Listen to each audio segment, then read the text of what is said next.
Hello, friends. I'm often asked this question, Vijay, I want to get rich, and how do I go about doing it? When I tell my friends who ask me this question that one of the things that you need to do if you want to get rich is to buy bonds, they invariably go, What? Buy bonds? Have you wigged out? Are you crazy? Well, I think I'm not, because it is possible to get rich with bonds. Friends, I'm Vijay Bhambwani. I've been trading these markets since 1987 as a prop trader. And through these podcasts, I want to share my learnings from my journey with my online family. Now, coming back to the question, why do HNIs and UHNIs, which is high net worth individuals and ultra high net worth individuals, buy fixed income securities like bonds?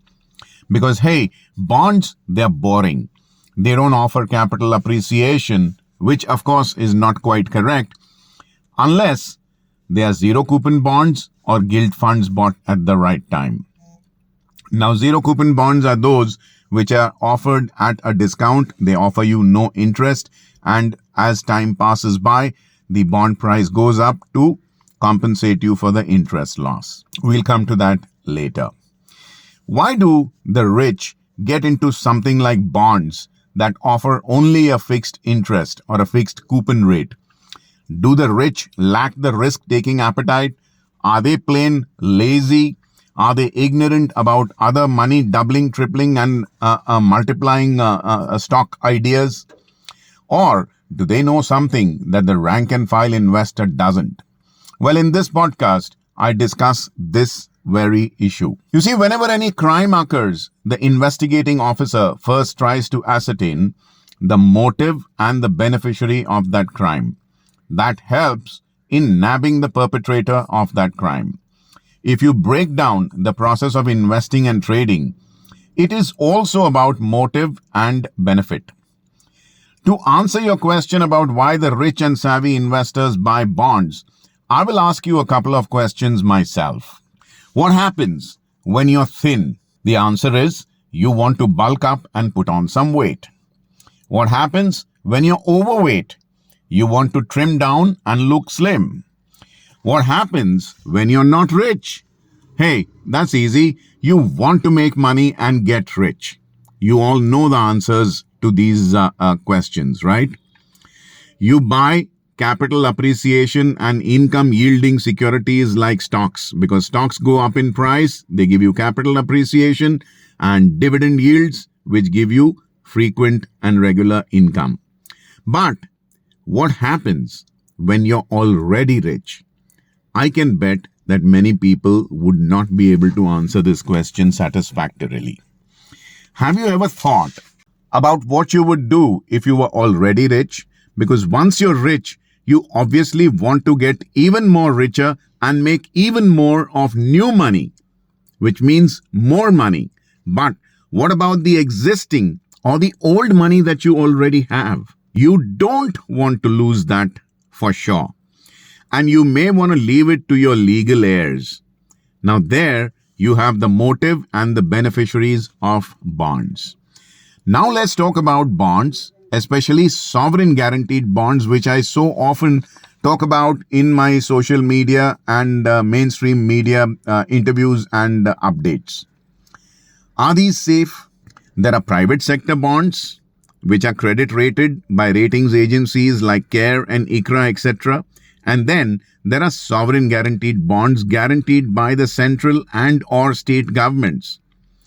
I prefer the central government, and I'm going to tell you in a minute as to why. The central government bonds are purchased by banks, foreign investment institutions or FIIs, foreign government agencies, and even domestic investors. The nation's credit rating depends on whether they are servicing these bonds, that is nothing but technical jargon for paying interest on these bonds on time, or they are making repayments, which is redemption payments, on time. If they are not, then the government's credit rating by international rating agencies runs a risk of being downgraded. Now, if the sovereign rating gets negatively impacted, the government takes a political and financial hit. Since the government's own vested interest is to keep the servicing and the redemption payments on time, investors who buy these bonds get peace of mind and sound sleep at night. Point number 2, the currency factor. If a private sector bond issuer runs into trouble and they are unable to make payment to the bond investors, they have no recourse but to ask for a bailout, or they might even not be able to pay. You've seen instances many a times when bond issuers have defaulted.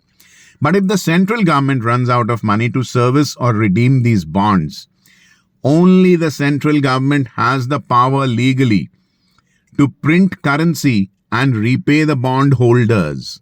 This is why I said I would prefer central government bonds as compared to state government bonds, even though state government bonds are also called sovereign bonds. Why do governments or central governments know that they must make payments? Because delayed payments means a credit rating downgrade and serious trouble.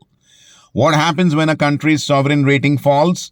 The sky doesn't exactly fall on their head. Now, investments and new investments, that is from FIIs and in debt as well as equities, might slow down.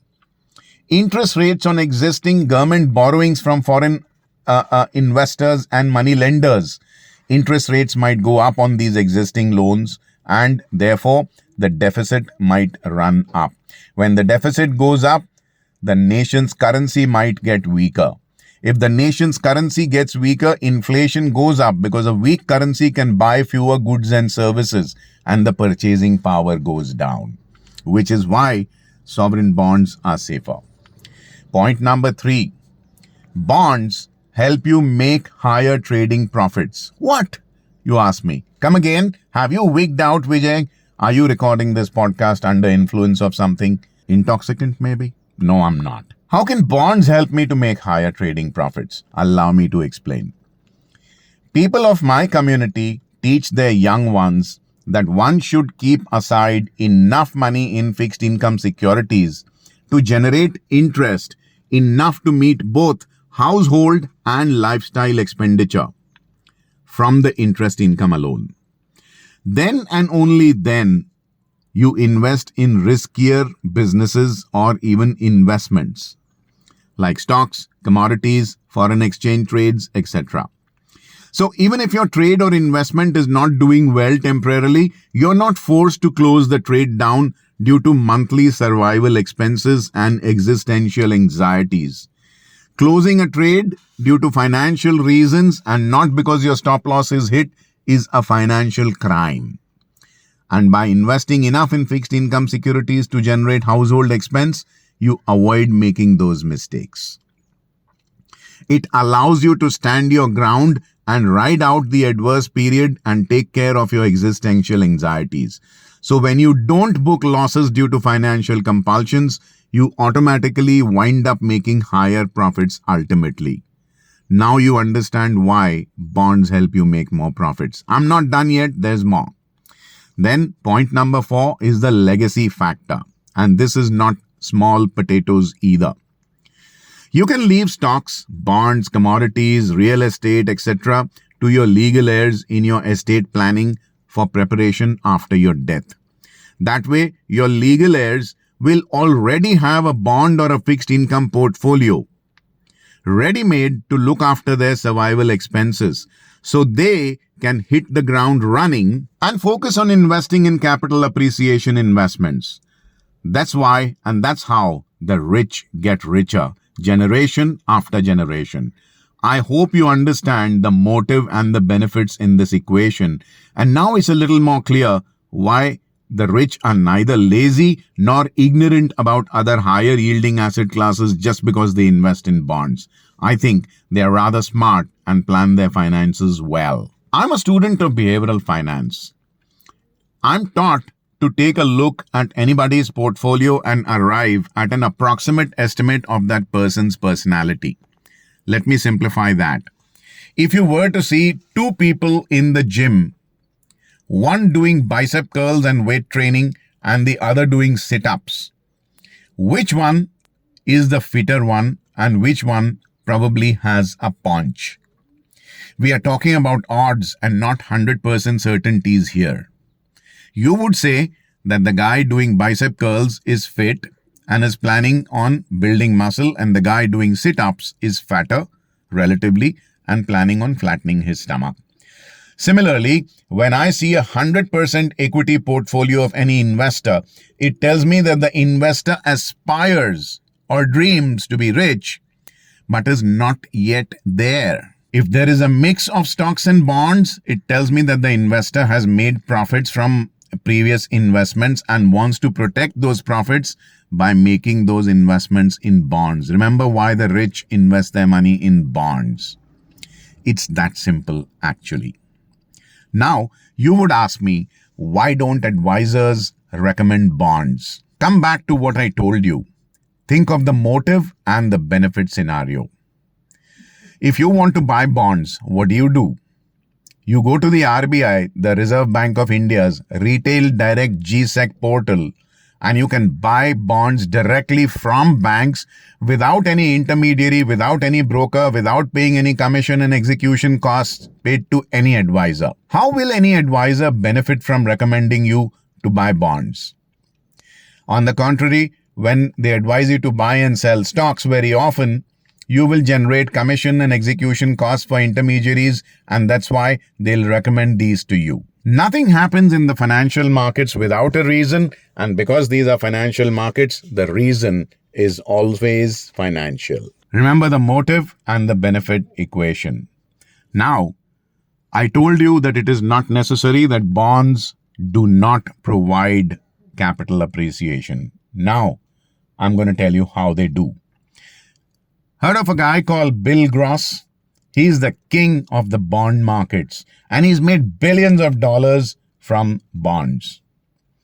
If you know how interest rates are calculated, when they peak out, and you have a handle on when to expect rates to move in what direction, you can basically get in and out of bond funds. Especially if rates have peaked out, you can jump out of other bonds and jump into gilt funds. Now, gilt funds are those funds that invest in government securities, and you watch the NAV or the net asset value zoom in a few quarters.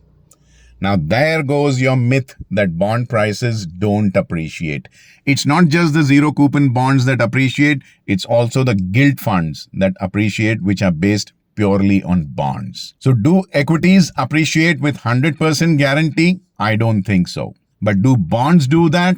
Yes, they do. Now you need to ask yourself, where are you better off?